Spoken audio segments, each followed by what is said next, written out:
One of the important things to recognize with the Great Depression is that it did not just affect the United States, but it was a worldwide economic crisis. One country that was hit especially hard during the Great Depression was Germany. Under the conditions of the Treaty of Versailles that ended World War I, Germany had to pay millions of dollars in reparations to the other countries involved, and Germany could not have factories and could not have an army, anything that might allow them to become strong and militarized again. When the Depression hit, therefore, they're going to be especially hit hard. This is going to allow Adolf Hitler to come to power. He is going to be elected by the people of Germany because he says that he's going to make Germany great again, and he's going to blame the Jewish people for Germany's problems. So he creates a scapegoat as a way to solidify power behind him. He will then quit paying the reparations. He will build up his army and will also persecute the Jewish people in Germany and the rest of Europe and the world, because they're dealing with their own effects of the Great Depression, will ignore it and allow him to continue to take power. Other countries are also going to build up military dictatorships, specifically Italy under Benito Mussolini, and then Japan is going to have a military government that's going to start looking to spread out. These three countries are going to sign a treaty where they will become known as the Axis powers, because they will say that they are the axis on which the world will evolve. They will start spreading out and taking over land. Italy will invade Ethiopia in the 1930s, and Japan will invade first Korea and Manchuria and then down into China. Meanwhile, Germany will take over Austria and Czechoslovakia, all of it without fighting, that their armies will come in, they'll sign treaties, but all three of these countries are spreading out. World War II will officially begin, though, in 1939 when Germany invades Poland. Germany will invade Poland from the west. When they do, Russia will invade Poland from the east to try to stop Germany, and Germany will push Russia out. They'll take it over, and now the war has officially begun. From 1939 into 1940, Germany will continually spread over Europe. They will take over France, Belgium, Denmark, Holland, and Norway.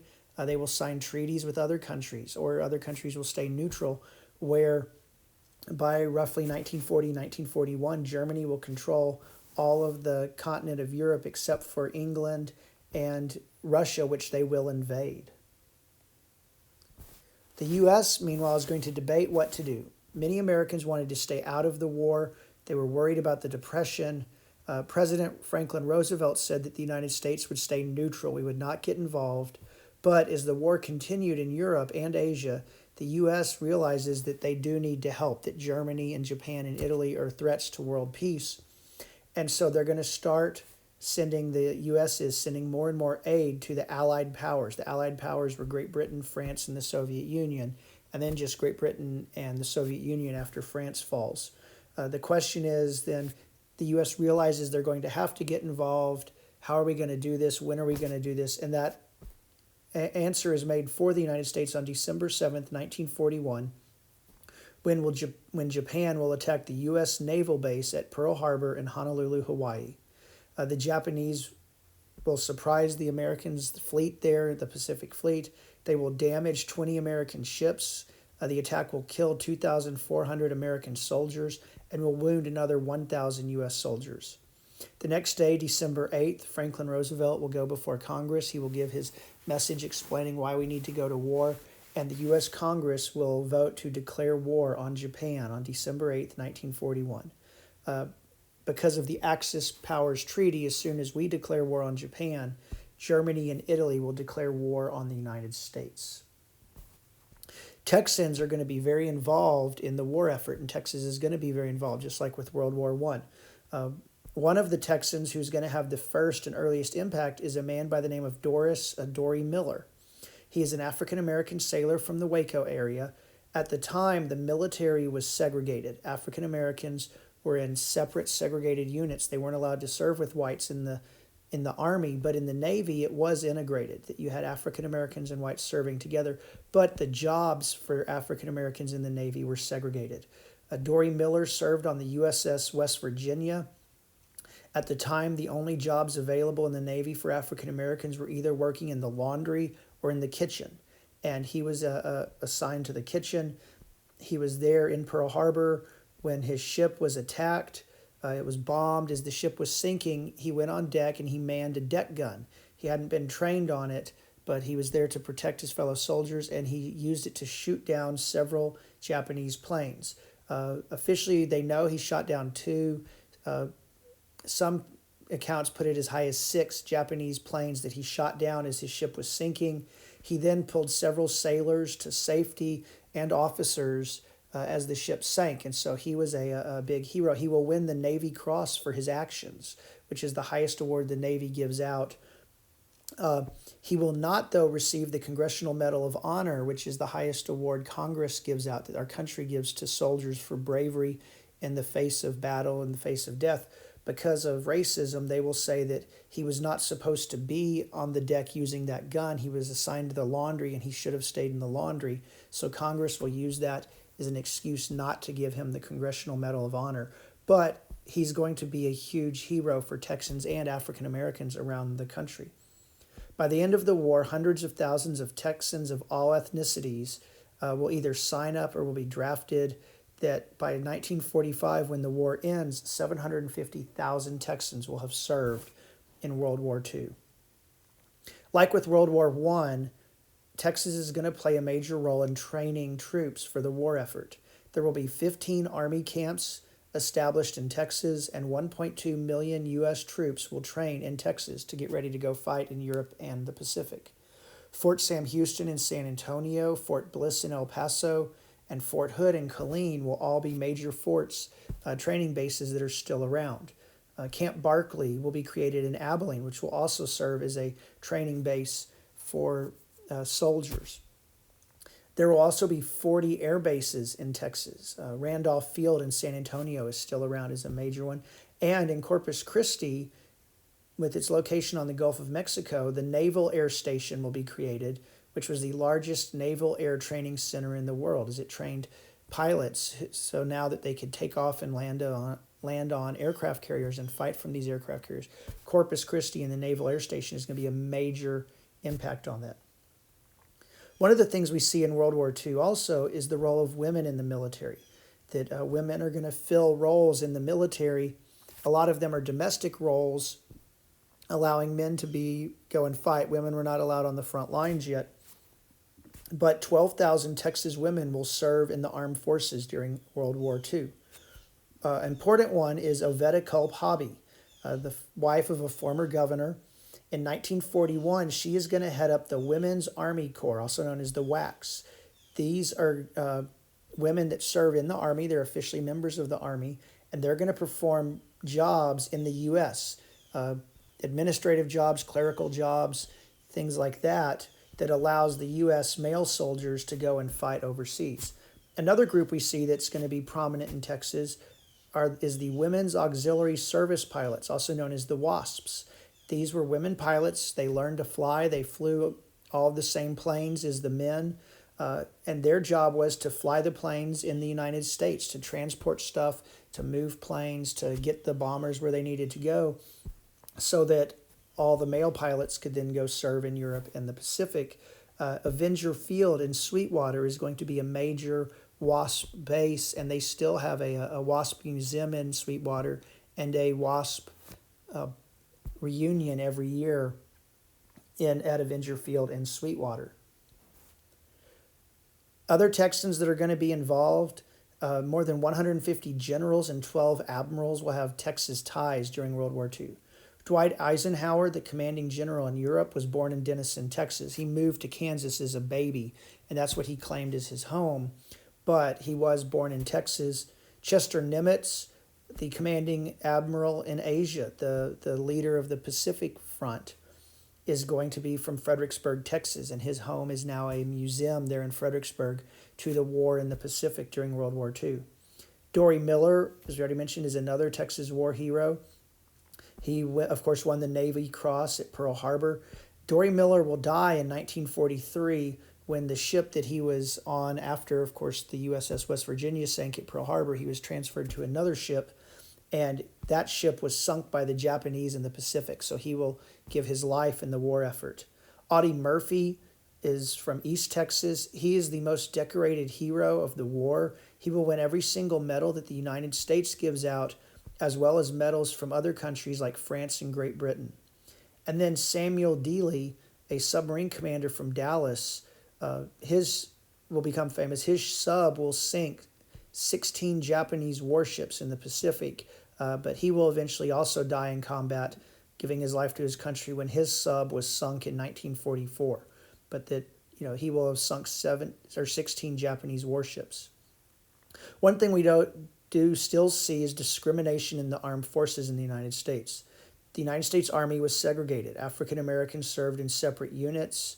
Tejano soldiers, which of course many were from Texas, were allowed to fight alongside white soldiers, but the Tejano soldiers still faced discrimination and prejudice from their fellow soldiers and in the United States Army.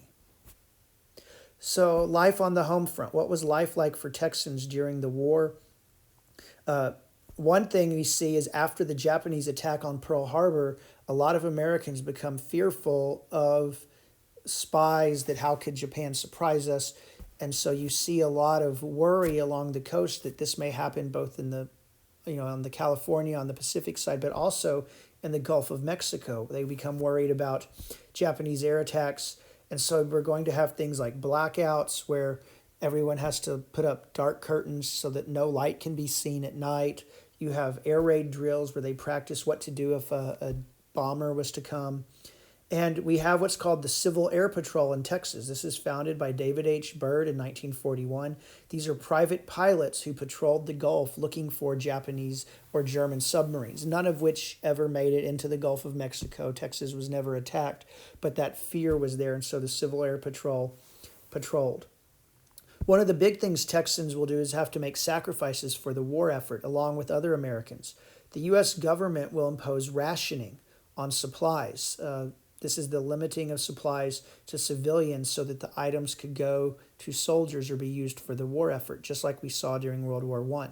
So things like meat or cotton for bandages, nylon for parachutes, all sorts of stuff like that, different types of food, metal, gasoline was rationed. All of that was sent to the war effort, and so Texans will have to do without. One of the things that we'll see with this is a way to support the troops. We see the rise of what are known as victory gardens, that this is where people will grow their own food so that more food could go to troops. Also, we see war bond drives. This is how the government will pay for the war. A war bond is a loan to the United States government that someone buys the bond, and then at a later date they can redeem it to get their money back with maybe a little bit of interest.